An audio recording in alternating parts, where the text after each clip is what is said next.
Welcome everyone to another Taos Machine Translation webinar. My name is Milica Panic and I will be one of your hosts today. If we've set everything up right and go to webinar, you should be able to see me and also see a few other faces on the screen. So here with me today is Rodrigo Cristina from Capita Translation and Interpreting, our featured speaker, and Anderson Vaz from Taos, another speaker later today. Hi, Rodrigo. Hi, Anderson. Hi. Hello. Hi, Milica. How are you? Very good. Thank you for joining us today. And we also have Janice Campbell and Alana Levy, who are regular co-hosts and who will be running the panel at the end of this webinar. Thank you, Janice. Thank you, Alana, for making the time for us today. Good to be here. Yeah, great.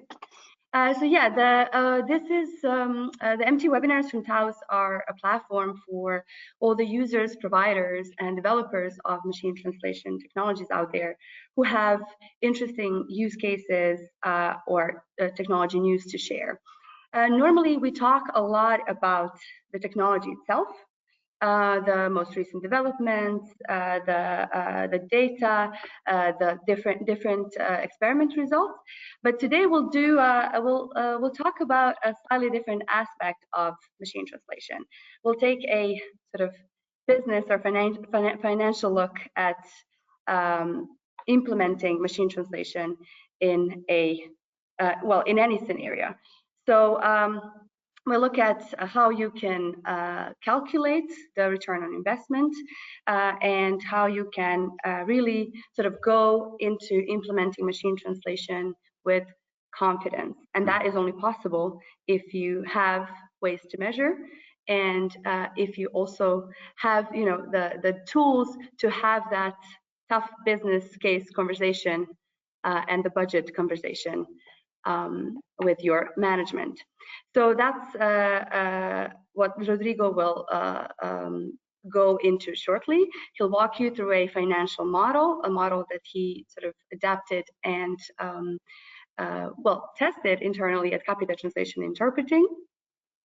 And then we would like to share a little bit of news from Taos, specifically from the data side of the house, and some of you who are on our newsletter list probably already received a notification that the Taos Data Cloud is retiring. It sounds scary, but it actually is very exciting for us because the Data Cloud retirement doesn't mean that Taos Data is retiring in its entirety. It actually means that it will grow and morph into something bigger, namely the data marketplace platform. So Anderson Vaz will walk you through the project timelines and the exciting features that this new platform will offer. And then at the end, we go into questions and answers. So there won't be any questions asked before, but we will keep them all for the end. Janice and Alon will lead the panel discussion and we'll pick up the questions from the audience. So in GoToWebinar, there is a chat module, so you can post your questions there. And please make sure to stay until the end to hear the answers to your questions. Another important thing to mention here is that these webinars are being recorded. So if you, for some reason, have not heard a part of it, or you want to review and replay this this session, you will be able to do so probably already tomorrow when we will share this recording with you. And well, I think I've said everything. And with no further ado, I would like to give the word to Rodrigo to walk us through the net present value model. Rodrigo, I'm making you the presenter. And I think you're now prompted to share your screen. Good.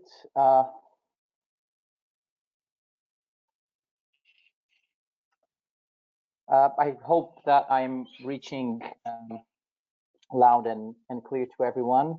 First of all, thank you for the opportunity to present and discuss this return on investment machine translation model. And also, first of all, thank you to Taos, and also thank you to all of you for taking the time to attend and listen to my presentation. So my name's Rodrigo Cristina, and I believe I have the best icebreaker in the localization industry, which is my surname, Cristina. I mean, the amount of times I've changed gender or marital status are countless, and it becomes even funnier when people get to know me for the first time and they're expecting a Cristina, and in fact they get a Rodrigo.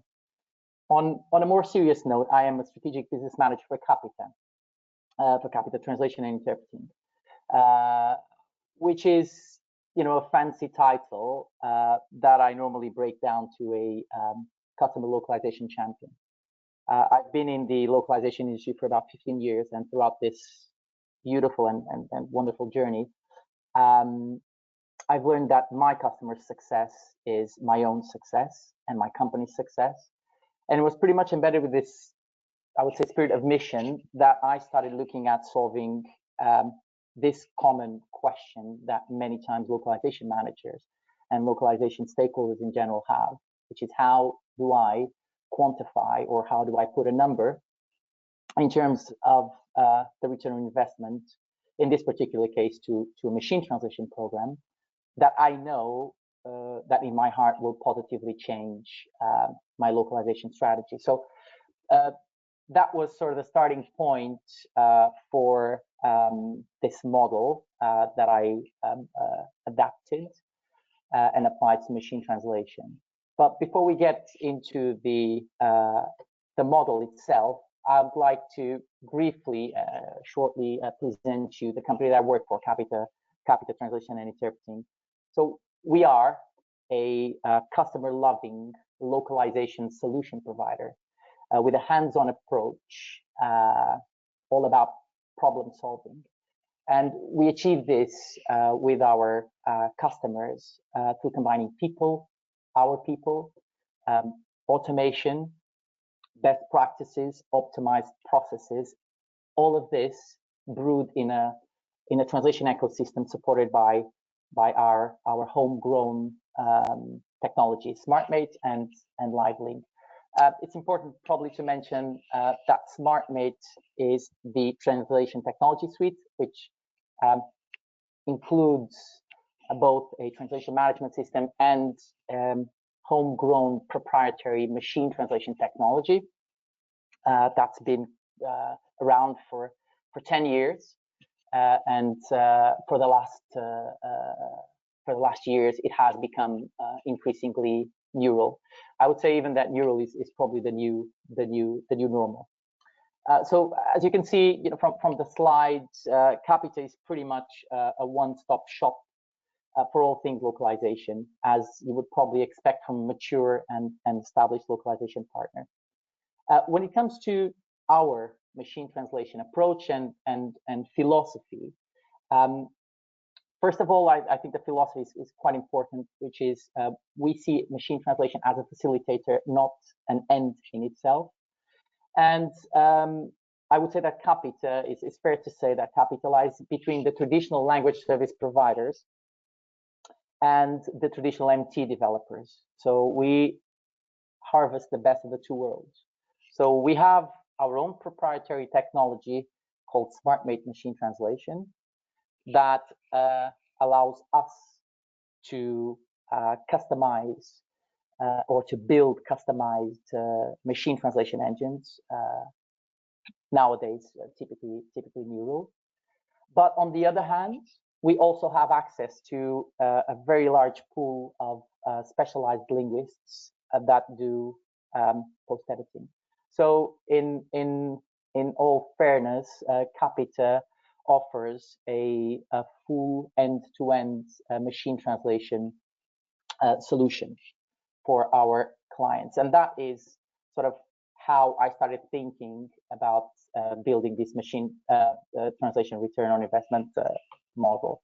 So this is, of course, to answer a very old but very present and probably very future that will keep coming in the future question, which is how to measure return on investment. In fact, measuring return on investment in localization is many times complex, and it's a starting point for tough and hard discussions to be able to convince a localization budget holder that the company should invest and will get some sort of return or financial return through a particular localization or machine translation program is tough, and it sometimes that tends to go into a subjective area to which I call many times dark art or sort of dark magic.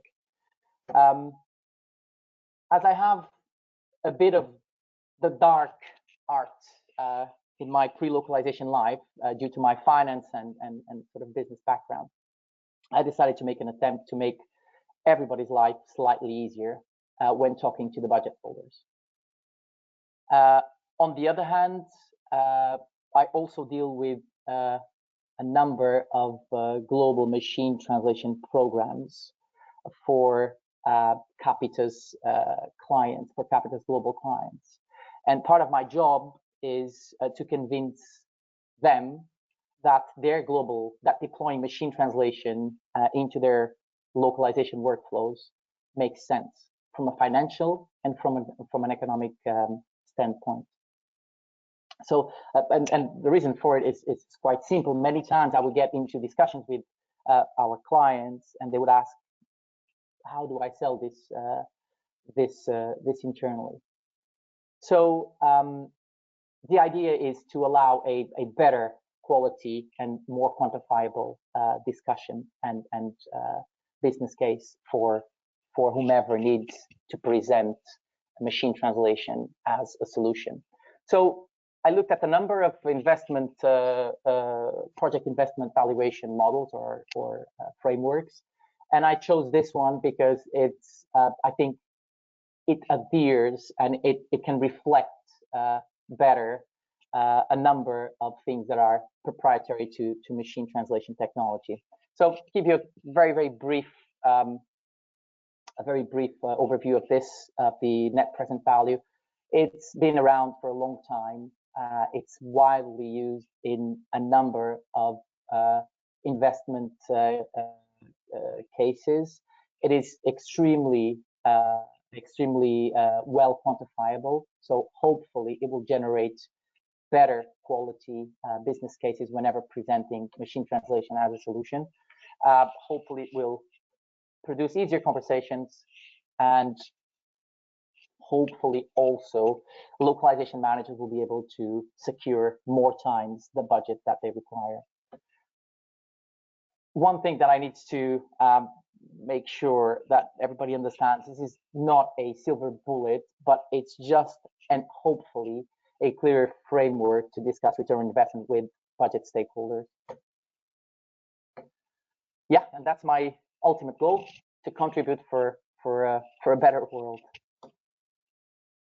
So the key concepts or components around the net present value are three. So, and the net present value is just an investment analysis framework that compares cash flows generated in different moments in time.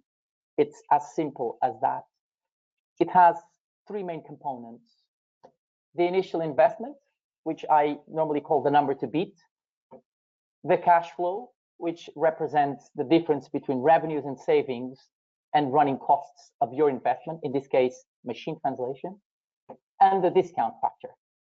And the discount factor is very important, and we'll go through that in the next slide. The discount factor is very important because it represents something that you're comparing your investments with, which is the return rate of the best available investment alternative at the time that you need to choose to invest or not in machine translation. Forget about the formula. It's not really important, but that particular formula just reflects that this takes into account cash flows generated across a number of periods. And the number to beat is exactly your investment in moment zero. The NPV has a super simple the decision criteria to invest or not to invest based on how positive the number is. So if it's over zero, then you decide to invest. If it's not over zero, then you decide not to invest. Now, two concepts that are very important and very important also for whenever you're looking at a machine translation program, because you're definitely not looking at a machine translation program in 1 year or 2 or 3. So time and the discounted cash flow methodology are basically what accounts for the model's dynamic. And the difference between money today and money tomorrow is probably the most important concept that you have, because you are investing today, but in fact, what you are generating are cash flows or net cash flows, as we've mentioned in previous slides. The net cash flows are basically the difference between the revenue or savings that your machine translation program is generating minus the running costs every year. So what you are saying is that you are comparing the investment that you're making today with cash flows that are generated in the future. So in order to compare apples with apples, you need to apply what we call the discount factor. And the discount factor, as we saw in the formula, that 1 plus RR represents also at the same time the best available option for you to invest that is non-MT. It can be MT, but it's typically an alternative that is non-MT. So give you a very, very simple infographic. So this is your moment zero. Imagine that you're 2020 and you need to make a decision about to invest in machine translation. This investment that you're going to have to do now, to make now, will generate cash flows in year 1, year 2, and year 3. So 2021, 2022, and 2023. In order to compare the actual value or the actual cash value of those future cash flows, you just bring those cash flows to moment zero through the discount factor. So you pull from 2021 the amount of cash flow 1, and for year 2 and year 3, so 22 and 23. This way, you are able to compare money in the same timeline.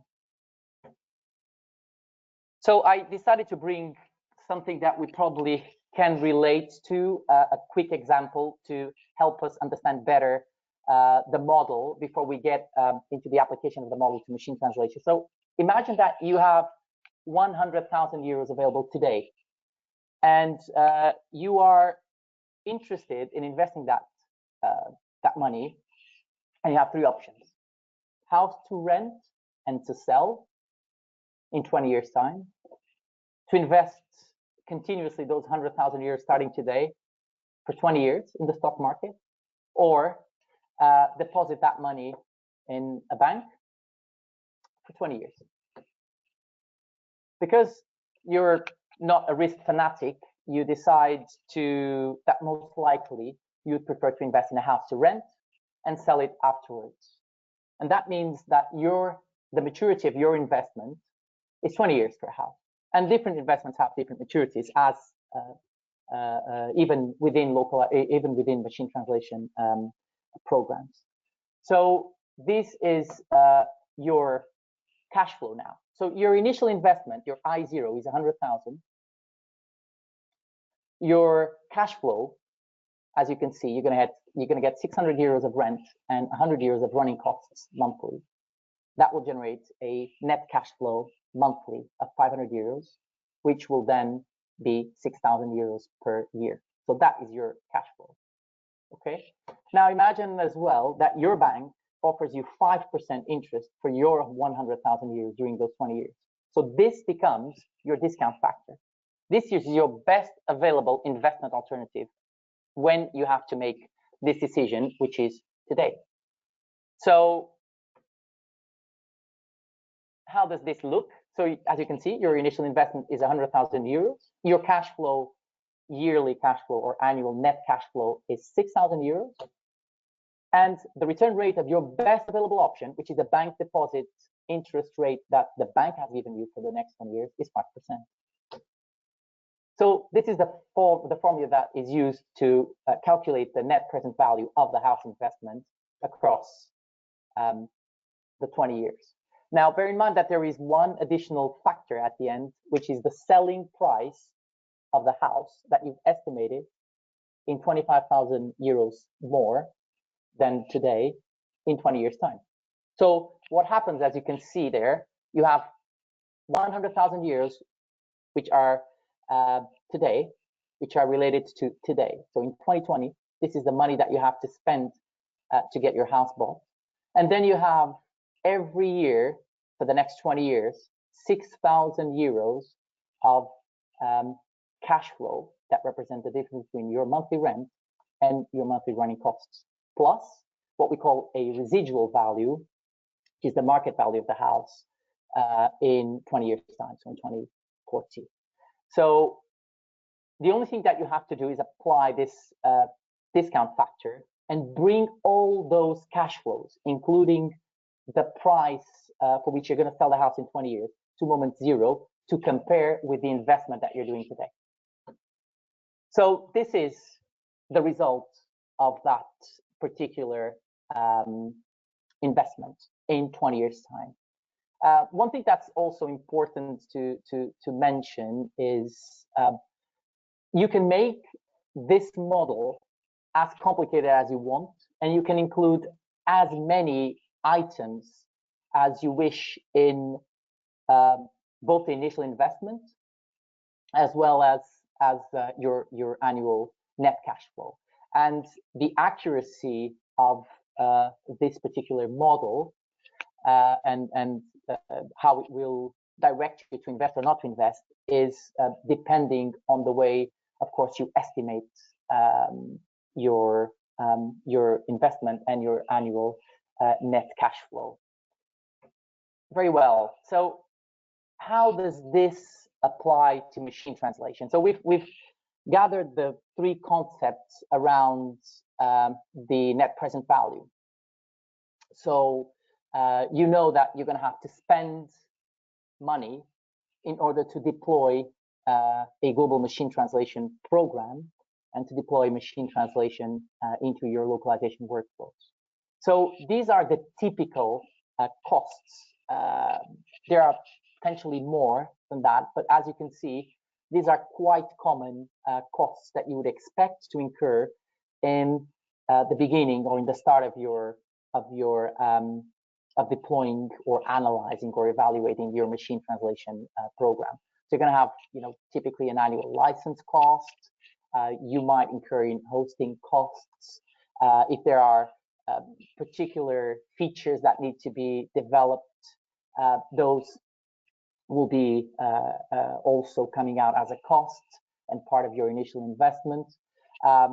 Anything from optimization of your language assets to make them available for alternative engines creation, any integration that might be required from your MT software provider with, for example, an authoring tool or TMS, that can also be included. So in a nutshell, everything that you require to deploy and launch your machine translation program should be included in this initial investment amount.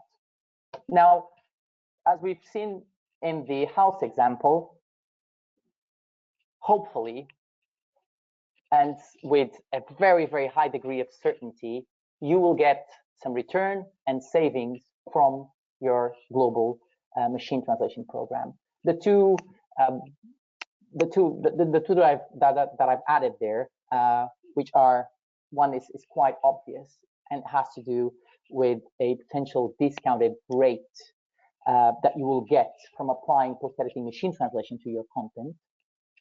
But there could be many others. I've included that one because it's something that I feel that's really important and resonates with budget stakeholders, which is the increase of sales due to the fact that you have your products and services faster and longer in the marketplace.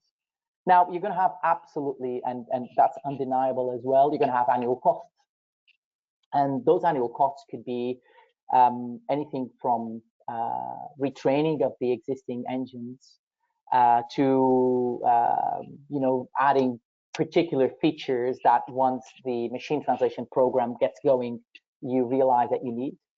You're going to have still the annual licenses for the software and the engine hosting.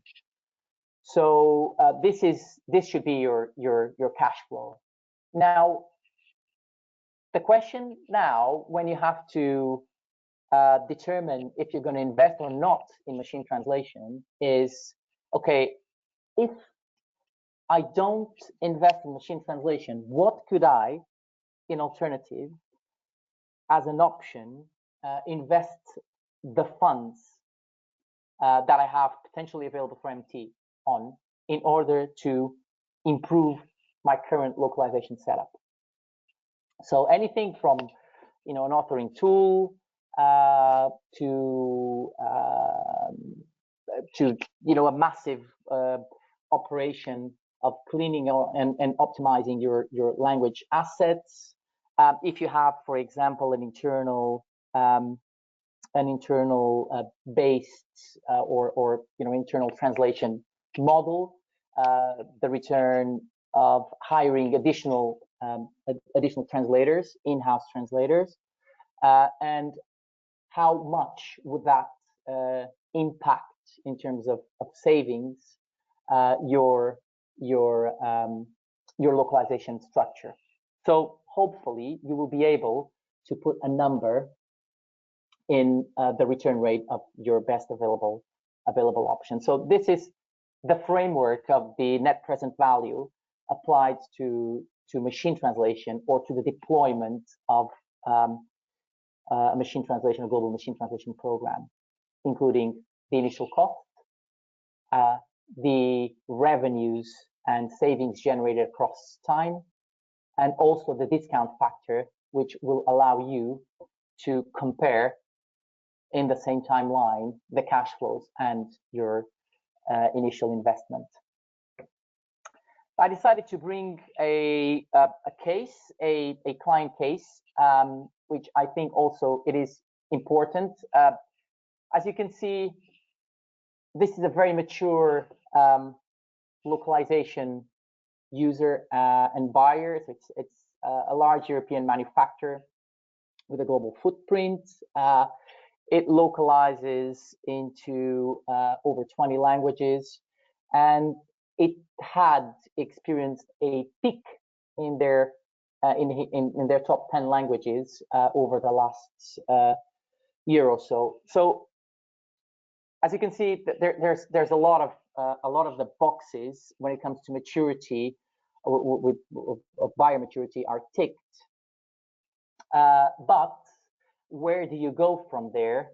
Because this particular client was experiencing a massive peak across their tier one languages. So they started evaluating deploying a global machine translation program across those tier one languages, while evaluating also other mutually exclusive investments that were related to buying an authoring tool and a massive translation memory and glossary cleanup.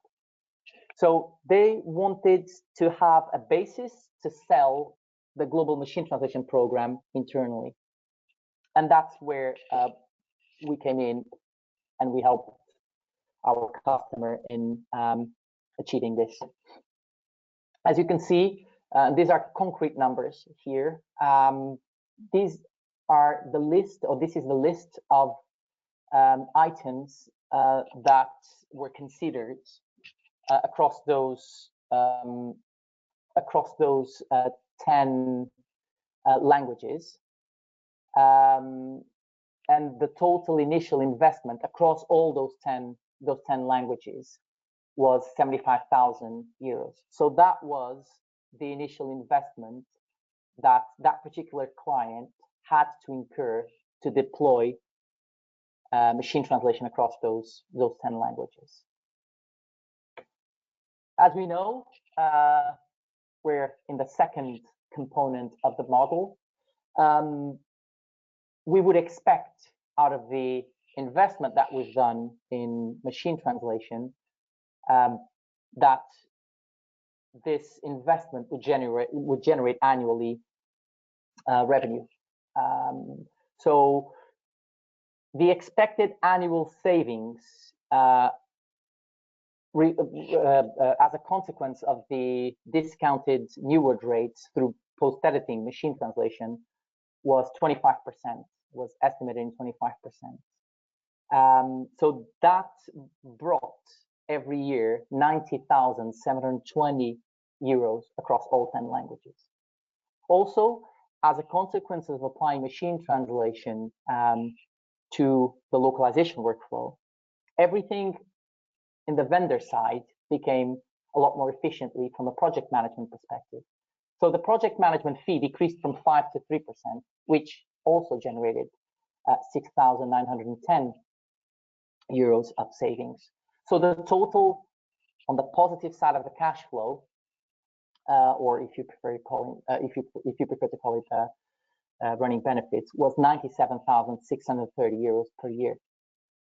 In terms of costs, the running costs that we spoke about earlier, the MT license annual costs, the retraining, because that was also included in the estimated cost of all 10 languages once a year, and the hosting cost came to 36,000 euros. So now we have the cash flow determined, which was 61,630 euros every year. Now we need to also estimate the return rate of the best alternative in terms of investment to machine translation.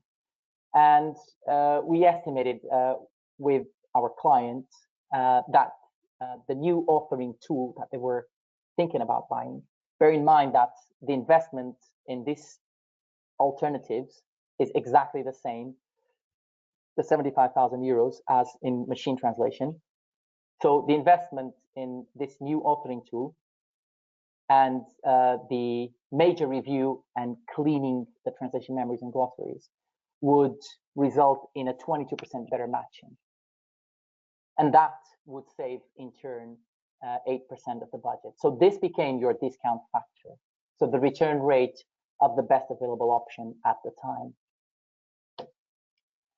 And this is sort of the actual calculations of what we've went through the previous two slides. So in reality, the net present value across these 3 years is 83,826, which meant that the decision is to move ahead with the machine translation program. I think one thing that's super important also to mention, and that is debatable, eventually arguable, is that we consider that this model, when it comes to machine translation and when it comes to deploying a global machine translation program, the maturity period of a global machine translation program and to invest in a global machine translation program is 3 years. Our data pushes us towards that conclusion, and that has been sort of the maturity level of this investment that we've been considering and applying in similar cases. So you know, again, if I think this is almost the last slide. Yeah, I think if you guys want to reach out to me and discuss any of the calculations, that can be fun to do, just drop me an email or and I'll be happy to answer all your questions. Thank you. Yeah. Thank you, Rodrigo. I think, yeah, so I'm currently in the process of buying a house, and I now see how this could be very, very valuable of a calculation to apply over the next 30 years. So, yes. yeah, thanks once again for this. There are already some interesting questions from the audience, but as I said, we'll take them all at the very end, so please keep them coming. What we will do now is give you a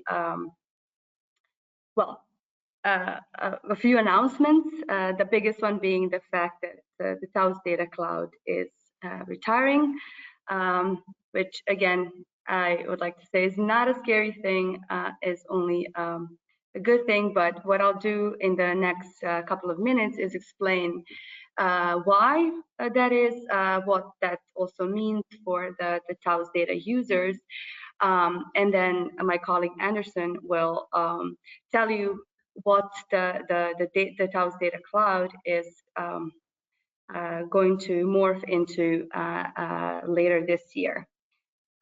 So for those of you in the audience who have ever worked with the Taos Data Cloud, you might know that it's basically it's the first product-like service from Taos that started in 2008.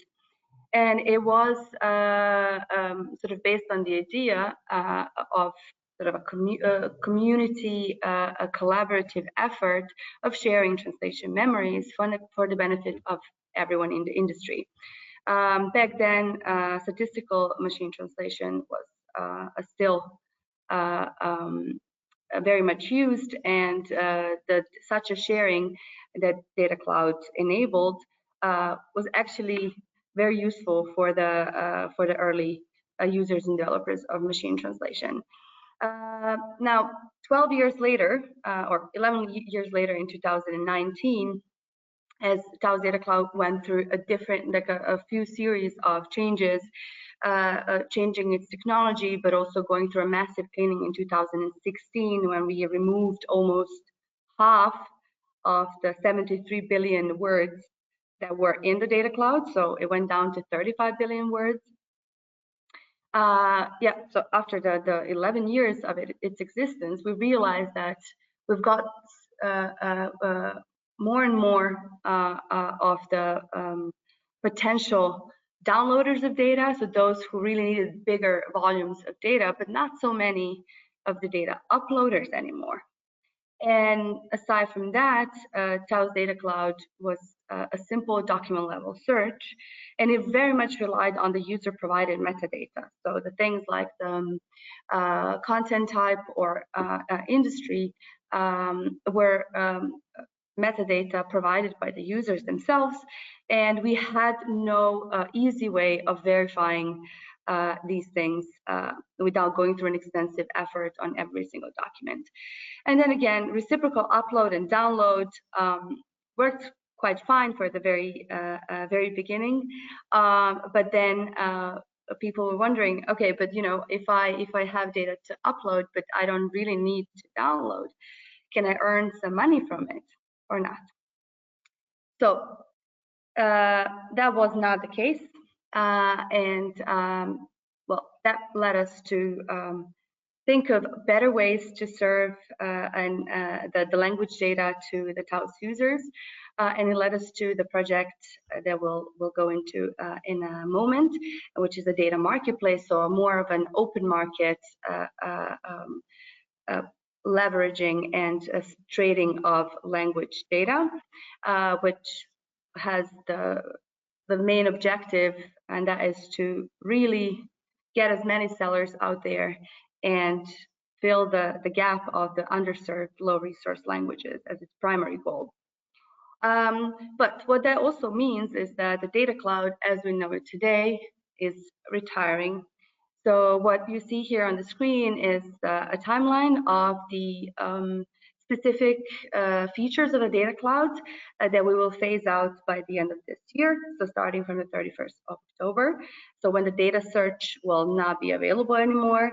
So for those of you who use terminology search or the plugins in SDL Studio or MemoQ, that will unfortunately not be possible anymore. We will be going through a major refactoring, so we'll have to stop the effort that we need to put into these features. Data upload, which is where users are able to upload data and earn credits, will also go away on October 31st. And again, for those, especially for the users who have some remaining credits from the previously uploaded data or the purchase credits, you will be still able to discover the data and download it until the end of this year, December 31st, and also use those data cloud credits for the corpora in the data library. And now I'd like to give the word to my colleague Anderson Vaz, who is the principal data engineer at Taos, for those of you who don't know him yet. And he's first and biggest engagement is implementing the Taos Data Marketplace. So on to you, Anderson. Thank you, Melissa. So hello, everyone. I'm going to share a little bit, a sneak peek of what's coming next at Taos, which is this project that we have started already, called the Data Marketplace. With the data cloud hiring, we still will have a legacy for sure, and most of this legacy is going to be our data, the data that the data cloud has. But our intention to create this new platform is to mainly attend these two goals that are on the screen right now, is to fill the gap for low resource language data. So we do believe that there are a lot of translators and LSP that they have data that are not so common nowadays, so language data that are not so rich available. So the idea of the marketplace is make it a welcome place for these sellers to bring their data.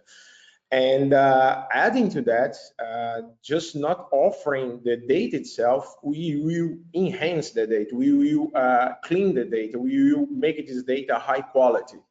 So these are the two goals that we intend to attend with this new platform. So at a glance, this platform is going to be something that is easy for connect sellers to buyers. So whoever has language data and wants to make it available and sell it, the platform will try to make it as easy as possible. So it's going to be easy to use, easy to trade, easy to explore, and easy to trust. So sellers will see an advantage and use the platform because they can bring the data not only to trade it, but also to use the services that will make that data high quality. And those services is clean, at least at this beginning, is going to be cleaning and anonymization of this data. So you'll be able to, for instance, identify duplicates with the data and then remove it, or identify personal information within the data and ask the seller if they want to scrap it out from their data. So the seller can have this advantage on bringing their data and get already a high quality data of the data that they are bringing on. But if they decide to go a step further, they can make this data available for other people interested in buying it to find this data and actually from the platform already make purchase transactions, and the seller will get immediate payments from that. So this is it's what we intend to do with the platform, and with that we intend to attend to two main goals that we said already.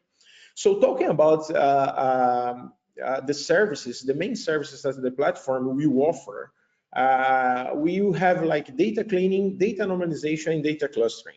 So getting to this service a little bit in more deep, data cleaning is about to the platform be able to identify issues with the language data that make it not so good for machine translation. So when we say that we want to have high quality data, we want to have this high quality data is intended to be used for machine translation. So in the machine translation field, any noise in the data might make the overall results not so good.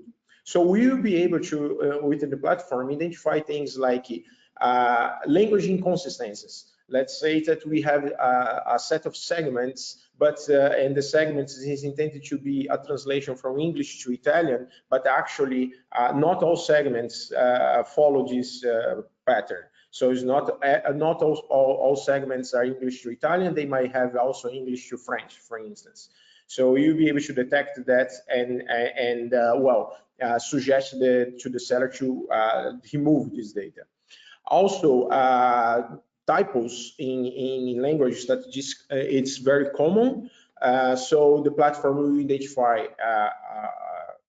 also. So we will be using different tools for that.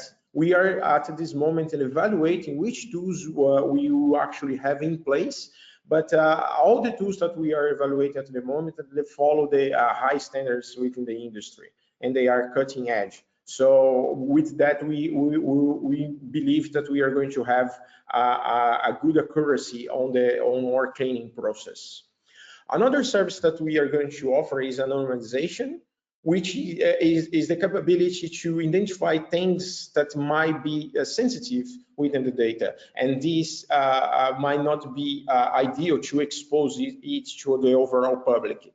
So things like proper names, emails, URLs, addresses, and things that can be credit card numbers or SSN, social security numbers, we identify, and we will be up to the seller, to the provider of the data, if they want that information removed or not. But this is a benefit because the seller can use the platform just to identify this information within their own data. So again, for this service, we are evaluating, but tools, and we don't have the set of tools that we are going to use, but we have something already being tested that it's showing good results. And the other thing, this is more beneficial for the buyer, is for data clustering. So the seller has the advantage to bring their data, and their data is, we are going to make that data even more high quality than what it actually is. But we intend to have like a huge amount of data. Actually, when this platform goes live, the data that now is current on Data Cloud is going to be available, and this is already a huge amount of data. So we might have within our data from different domains, which we will classify them, and it's going to be easy for the user, for someone that is interested, to find the data. But there is a use case that is when the user, it has a portion of data, and they want to know if we have more of that data within our database.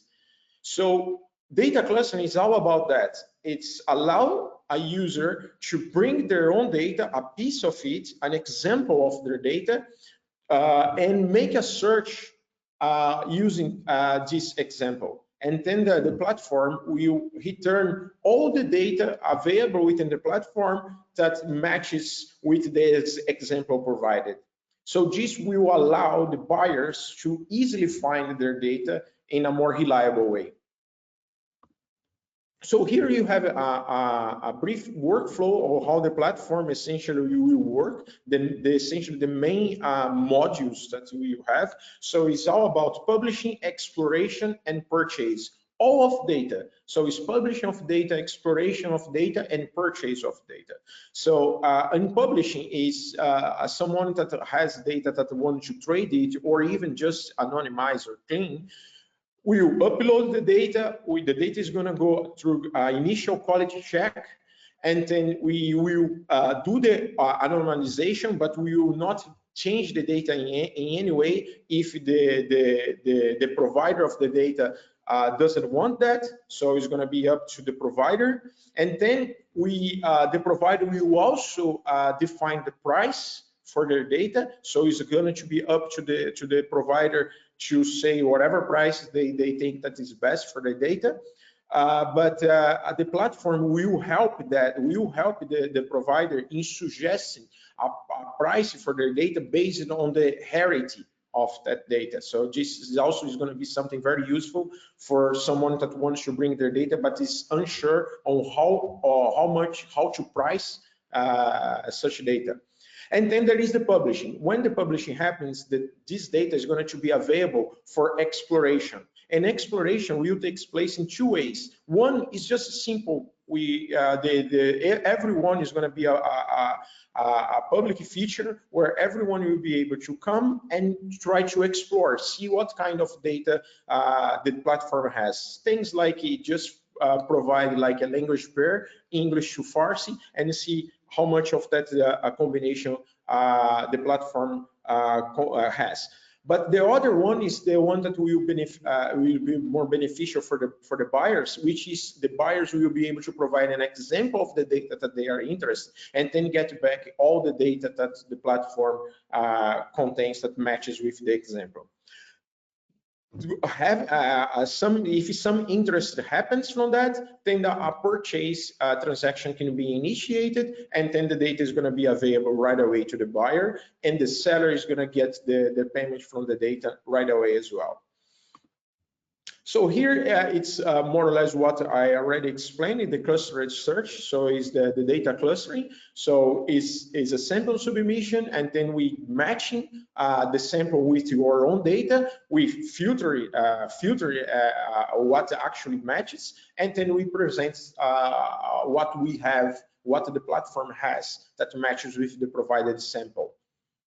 And overall, with all this in the platform, we are going to have like a constantly up-to-date data quality assurance workflow, which is essentially ensure that all the data that comes in is high quality, or we can make it high quality. So together with the things that I already mentioned, we is going to have also things like reviews. And so the buyer will be able to provide a feedback to us, reviewing the data that they bought and saying, okay, if the data actually improved their models in machine translation or not, or things like that. So our data quality assurance workflow is one of the main cornerstones of the platform to ensure that all the data traded is high quality. And to finish, this is the timeline that we have for the products. So it's demonstrated here in features. So like when I mentioned the publishing, when I mentioned the simple search, when I mentioned like the purchase, so you can see that all of these together with the clean anonymization version 1 and other things is going to be available in October of this year. So this is going to be our first launch of the platform. And from October of this year until June of next year, we will be working the clean anonymization version 2 and the clustered search, and also the rating review. And then afterwards is going to be things that we envision for the platform that will make it even better, but are things that are really far ahead in time right now. So are just things that we are estimating that can be interesting, but of course these things can change. But from now to June of 2021, this is what we have planned and what we are going to be delivering. And with that, I think I'm finished and heading back to you, Melissa. Thank you, everyone. Thank you, Anderson. Indeed, a very exciting time at House. So I think we are very short on time, so let's quickly go into questions. Alon, Janice, do you have anything immediate to share? I'm not gonna. Yeah, I don't want to ask any question because leave it for the audience, but just a comment. Thank you for your presentation, Rodrigo. And it's a very interesting way of looking at investment. I think with machine translation, we've always considered it more of a sunken cost, and what the revenue we derive is in lots of volume in a short period of time with engaging customers and retaining customers, et cetera. So, but thank you. It's a really interesting way to look at it, and I'd like to explore it further. Alan? Yeah, I think, I have also more of a comment maybe than a question. There are basically, I think what Janice was just hinting at, that there are other sort of advantages beyond the concrete savings in the sort of traditional translation loop that machine translation brings into the picture. And those are also sometimes more difficult to quantify from a monetary or from other types of perspectives, such as dealing with large volumes, such as dealing with fast turnaround times. And the other thing that I think that occurred to me is just that there are basically some things that here are just difficult to quantify upfront. So, for example, the impact of retrainings, basically, the costs there were basically associated with how much the retraining that have to happen on machine translation engines and so forth. The impact that might have down the road in terms of savings or quality benefits are sometimes difficult to quantify in advance. So there are numbers that are difficult to plug into your formulas. And that's really just hints at challenges of actually like doing these calculations up front before you embark, maybe, rather than doing them and then redoing them along the way, Rodrigo. Yeah, I agree. I totally agree with you. I think the good bit about this model is that it's super dynamic. I mean, you can estimate on estimates. You can adjust your estimates as you go along. The idea is I mean, to be very honest, this is not a model to give a solution. It's not as I mentioned, it's not a silver bullet, but it's more, as Janice was mentioning, to help us think about a non-sunken cost, machine, not looking at machine translation as a sunken cost, as a cost, but also as a revenue driver and as a revenue generator. So, and I think the model is flexible enough to allow for those adjustments that you were mentioning to happen a long time. Now, of course, they are very, very complicated to estimate upfront. And for example, the fact that the cash flow itself is exactly the same every year, it really doesn't happen in real life. So, right. and that's the only comment that I would like to add. But thank you, Alan. Thank you, Janice. Okay, Melissa, are there any questions from the audience? It was actually the exact same. Like, have you experimented with factoring in non-financial benefits? Just going further with sort of risk reduction, employee turnover, things like this. So yeah. But I guess I think you basically answered it. Yeah, and I agree with Alon on a lot of those points, especially that if we'd had more time, we could have discussed further. But definitely, it's very difficult when you're paying on if you have a one-year license, it's a little easier to figure out what's that outlay in the very initial part. But when you're paying perhaps per usage, where that's an unknown, you can predict, you can forecast, but you can't really know for sure, and that can have spikes and peaks and valleys along the way, and averages out over a year. Maybe you can then predict for the next year, but then how do you predict? How do you really? What's the cost of actually like training an engine? If you know how often you do it and what that cost is, or if it's a person that you've hired internally to do it, what that yearly cost of the salary is and stuff like that. So there's a lot of different ways I think that you can look at using the model and trying to see if it works. It's certainly very, very unique perspective, and I like that it really makes us think differently about what that investment is and how to sell it, because it is, everybody looks at just the simple, what's the savings, and that's it. They don't really want to think about what the bigger benefits are. But anyway, we're running out of time, and thank you very much for your very good perspective there. Thank you, Rodrigo, indeed. And if anyone wants to connect with Rodrigo outside of this webinar, I hope you've caught his email address on the slides. So yeah, feel free to reach out to him and talk more. With this, we're coming to the end of this webinar. So I would like to thank everyone here for being here today, our speakers especially, and our co-chairs.